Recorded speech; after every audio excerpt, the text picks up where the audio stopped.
Hello, beautiful soul family. Rebecca here, your vibe mentor, bringing you another video on how to raise your vibration so you can live your best life. Welcome to Monday Magic on Tuesday. It is the Memorial Day holiday weekend. We just wrapped up this past weekend, and so that is a holiday in the US, which means I took the day off, which was wonderfully amazing to rest with my kids and just relax, even though I saw lots of other YouTubers still posted on Monday. I am proud of myself for taking that time and having that boundary. So I am not going to skip this video because I do feel it is really important. And for clarification purposes, anybody who is just joining for this series, I just do an energy reading on the current energies, and some of those may transition into the rest of the week. Some may not.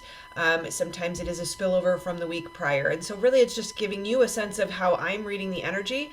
And I often find that we are not alone in this and that it helps to hear what someone else is feeling. It may sometimes validate where we're at, or it may provide some contrast to say, that's interesting. I'm not there. And so if it doesn't resonate, it's not for you. Don't shoot the messenger. If it does, great. Please let me know, because I love to hear how my continued service is of a benefit to any of you. So digging right in, where are we at right now? It was really interesting how the energy did sort of ebb and flow. We had a new moon that peaked yesterday in the early morning hours, yesterday, Monday.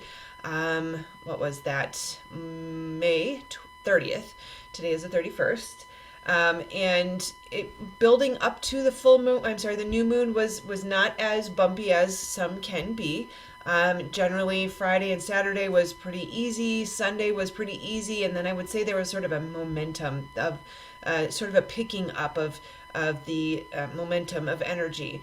Certainly in the latter half of Saturday and yesterday, quite a bit. We had some really strong winds here too, so that may have amplified this feeling of a sort of a frantic energy. And what was interesting was I felt relatively grounded and stable in it, but almost as if I was in the eye of the storm, that there was a lot of chatter and everybody's at the pool and there's a lot of excitement. You know, the pool opens in this area on this weekend. And so there was just a lot of sort of a manic energy, a lot of kids screaming.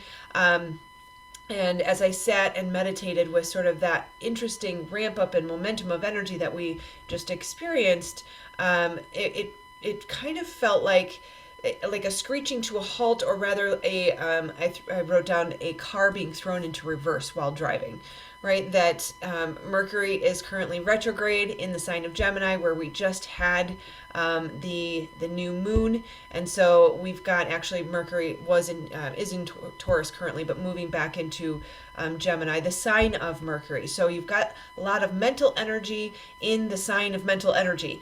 And it's interesting to watch how Mercury slows down and is about to turn direct on June 3rd. There's sort of this feeling of like a lot of momentum, and yet we're changing directions kind of at the same time. And I would say that is how I would explain sort of the frantic energy that was dancing around us yesterday. Like I said, there is a picking up of a speed there, which is very fascinating. I mentioned a couple weeks ago that we had a very long period, I think it was 2.5 months of all planets direct, which is usually when we see a lot of momentum and picking up of speed, but it was a relatively slow period. There wasn't a lot of forward momentum. There was a lot of stillness and quietness and introspection being requested of us without any planets retrograde. And yet now we have Mercury currently retrograde, about to turn direct, and then literally in the same 48 hours, you have Saturn turning retrograde. And so we are in the retrograde season, I believe, for the rest of this year, at least until October. I'm not sure if we have another all planets direct this year. I don't recall one, but we can talk about that later. But what's fun about Saturn is we have a couple of course, there's always different reads on things, but a couple of astrologers will tell you things get more difficult when Saturn goes retrograde. I personally don't resonate with that.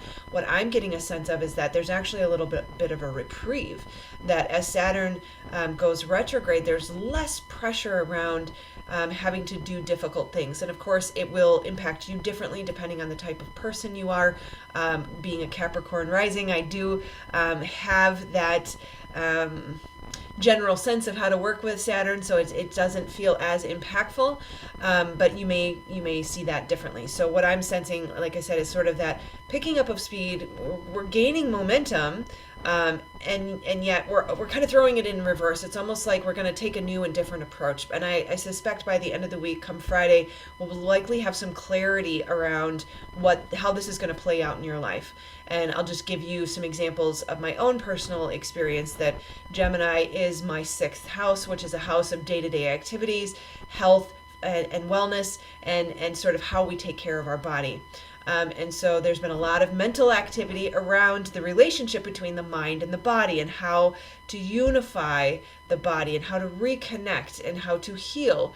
And so there's, again, that mental activity, a lot of, I don't want to say frantic, but it's been more amplified, more mental activity around the healing process. It doesn't hurt that I also just experienced Chiron conjunct the sun, as well as transiting Uranus conjunct my natal Chiron. So healing, and healing.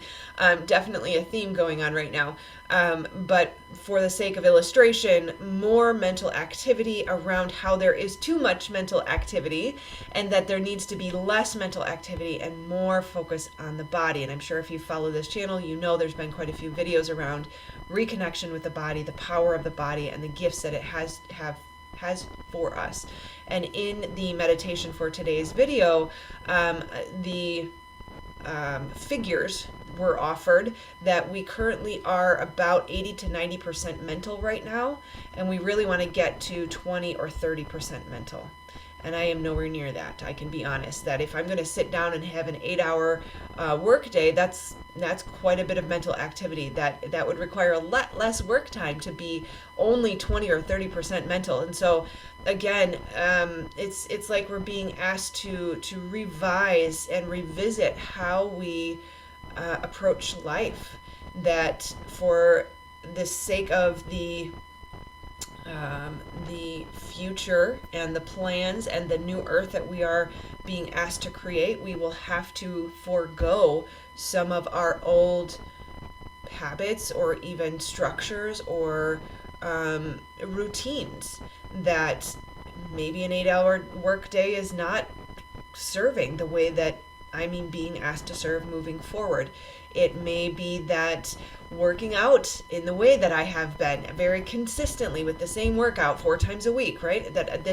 My body is saying no, and there has been more mental activity that says this is how we do it, right? Even as it relates to diet, right? This is how we do it. Carbs bad, processed foods bad, right? Like there's been a lot of mental activity defining the right and wrong, instead of getting out of the mind and into the body and asking, what do you want to eat right now? What is the best workout right now? Right? And so instead of, we want to have this plan, we want to understand and define how it's all going to go, and that's all mental, when really we're again asked to be present, to be in the body, to be grounded in the body. And I'll do another video on this, but we're being asked to reconsider how we define inhabiting our body. And how do we inhabit our body from a physical standpoint, as well as how do we inhabit our body from a mental or a focus standpoint. And so there'll be more information coming around that. So clarity around new commitments. So of course I use the healing example because that is how it's playing out in my life. Depending on what house Gemini is for you, you may see different themes around the mental activity and the request for a revision. It is a new moon, right? So we're coming into something new. We're birthing new, likely mental habits around whatever house Gemini occupies for you, and maybe even a little bit of Taurus. We are likely going to have some clarity around those commitments and the commitments to the mental activities, especially as we get to the end of the week, by June 3rd when the Mercury goes direct. Oftentimes I find that we are gaining clarity throughout the remainder of that shadow period. So what that means is once it goes direct, there's another period of time afterwards where Mercury has already traveled through, that we will repeat and revisit, and there will become we will gain more clarity around the commitments that we're making, the mental changes we're making as we move forward through likely next week. One other thing that came through, the last thing, was write it down. Whatever comes through, you're being asked to make commitments to something new, likely some sort of new mental habit in your life as it relates to whatever topic has been coming up for you, whatever theme. So make sure to write that down. Make it a formal commitment. This is a little different than your new moon intentions, which you can still do, of course. I believe we are still a little bit in the dark of the moon. Usually it's about the second or third day after the moon that they recommend new moon intentions. Yeah, we're still at 1.2%. So there's only 1.2% of light. I think when we get to about 3% of light of the moon, then that's recommended for new moon intentions if you want to do that. But again, my point is, write in a different way. If you want to do new moon intentions, do that separately. But separate from that, write a commitment to yourself. As you gain clarity over the next few days, what are you committing to from a new mental standpoint? Are you willing to commit to less mental activity and more presence in the body, more awareness? And that does not mean thinking about or analyzing, but being present in the body and truly inhabiting the body and being open to the messages that it has, because it has a ton that it has not been able to get through to you. A lot of messages, a lot of wisdom that it wants to share with you, but can't, because the very thing that gets in the way is that mental activity. And that's why we're being asked to reduce so much of the reliance that we have had on our brains, and to be in the body and to be present and aware of what the body has to share with us. So write it down, make the commitment formal, know that there is momentum towards whatever theme is playing out in your life, and you are being asked to make mental changes around that theme. All right, I love you guys. I will see you on the next video, and I hope you have a beautiful week. Namaste, my friends.